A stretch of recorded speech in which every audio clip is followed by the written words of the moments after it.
Yes, make the very wealthy begin to pay their fair share. Right now, everybody making under $170,000 pays 6% of their income, of their paycheck, every single time they get a paycheck. They talk about a relatively small number of people that went to the Capitol and in many cases were ushered in by the police.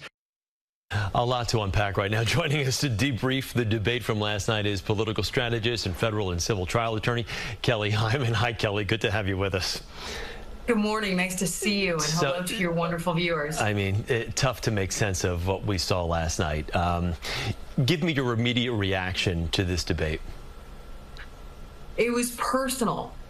In regards to first the statements that they made about each other. Biden called him saying you have the morals of an alley cat, and then Trump say you can't hit a ball 50 yards, talking about being a convicted felon, talking about Trump and paying hush money to a porn star, I mean, a president of the United States.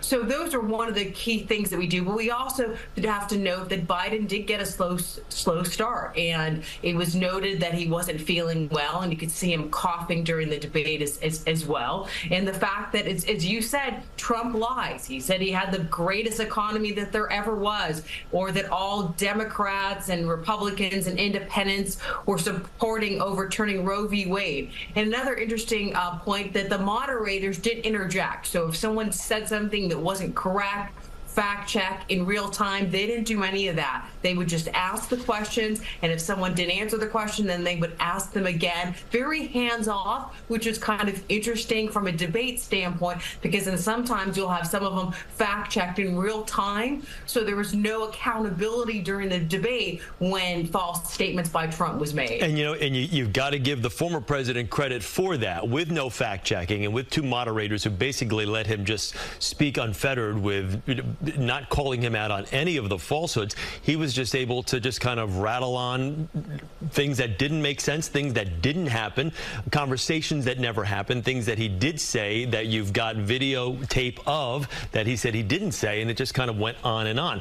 The flip side of that, you can say all you want about the moderators, is President Biden. Now, there has been so much talk over the past months leading up to this election now of his age, and is he up to this task, and does he have the mental capacity to continue performing his duties? And having spent all week at Camp David with advisors preparing for this, it was hard to believe that a sitting president could come out so ill-prepared and sound as bad as he did without even being able to really articulate some of the finer points of what his administration has done or plans to. I mean, I think no matter what side of the aisle you are on, this was not a good night for the president in the remotest terms. I don't think it was a good night for either of the parties, or for people to make a determination, because you have one side, no matter what political party that you're on, that, Biden had a slow start. He didn't feel well, but then you had making up lies about stuff that actually didn't happen and actually weren't the truth. So American people have to look to the policies of what the president wants to bring forward and what their vision is as well. And I think that's definitely very, key. It's important for people to get out and exercise their right to vote and realize what are the policies, what are they doing, what is the president doing for the American people, right? Are they getting up every day thinking about how that they can make life better for the American people, or are they talking about revenge and retribution and going against people and putting them in jail? And I think that's really important of what kind of country that we want to be, what kind of where we want to go forward and where we've been. I think that's really important. But supposedly there's going to be another debate. We'll have to see, what happens with that, and time will tell, because no matter what you are in this country, we can get out and vote and voice our opinion either way. The bar was set so low for this debate, especially in a lot of the post-debate coverage, where it didn't come down to issues. It was more about the performance. And again, this dates back to the Nixon days of debates of being kind of pasty and clammy on camera, and everyone thinking, disregarding what he said just based on appearance alone. The appearance last night for a swing voter, or for somebody who's sitting on the fence saying, who do I go with, this president or the former president? What do you think they're thinking this morning based on what they saw last night?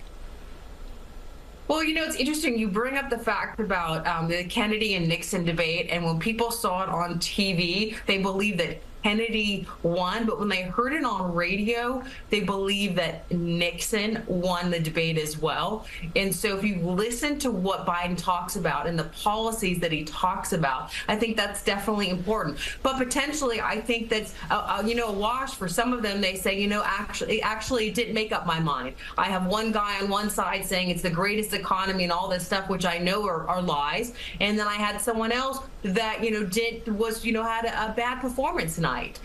So, you know, in a sense that it could be a wash, and hopefully there'll be another debate and other opportunities for people that haven't made a decision on who they want as, you know, president and who they're going to vote for in 2024.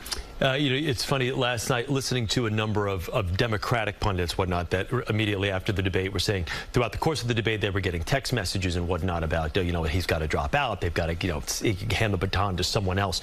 Does a bad debate performance like this, do you think the Democratic Party today is saying to themselves, you know what, I don't know if we can do this for another 4 years? You know, Trump is so vulnerable because there were so many attack points last night where President Biden could have jumped in and refuted and done a number of things to quell some of the attacks from Trump last night, but he didn't do it at all. So I know today a lot of people are saying, you know, maybe the president's not up for the task. Well, just because you have one bad performance, I mean, we have to remember that when Barack Obama was, you know, having a debate, his first debate, he didn't do well. Yeah. And technically some would say, you know, that he, you know, bombed it. Sometimes we're human beings, you know, we don't have good nights. You know, it's one debate, and one debate doesn't change away his policy and what he's done for the American people and what he's, you know, fought for the American people, and gets up every day and says that what I want to do for the American people and help them. And so it's wondering, you know, where we want to go. You know, what kind of president do we want? Is what issues are important to us? Is democracy important to us? Is freedom important to us? Kelly, I'm sorry, but I hate to cut you off, but I got to wrap you up there. We're against a hard wall right now. Thank you again, Kelly Hyman, for talking with us. Greatly appreciate it. We will talk with you.